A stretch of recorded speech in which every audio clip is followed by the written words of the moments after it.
Operation Sindoor ಹಿನ್ನೆಲೆ ಸರ್ವಪಕ್ಷ ಸಭೆ, ದಾಳಿಯ ಬಗ್ಗೆ ಸಚಿವ ರಾಜನಾಥ್ ಸಿಂಗ್ ವಿವರಣೆ, ಕೇಂದ್ರಕ್ಕೆ ನಾಯಕರಿಂದ ಸಲಹೆ ಸೂಚನೆ.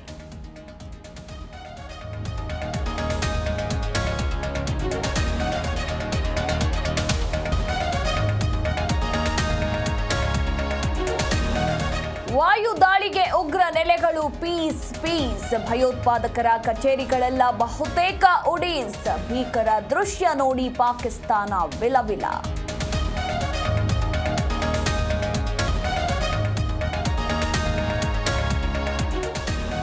ಭಾರತ ಏರ್ ಸ್ಟ್ರೈಕ್ ಬೆನ್ನಲ್ಲೇ ಪಾಕ್ಗೆ ಮತ್ತೆ ಆಘಾತ, ಲಾಹೋರ್ನಲ್ಲಿ 3 ಕಡೆ ಸರಣಿ ಸ್ಫೋಟ, ಶಬ್ದ ಕೇಳಿ ಮನೆಗಳಿಂದ ಹೊರ ಓಡಿ ಬಂದ ಜನ.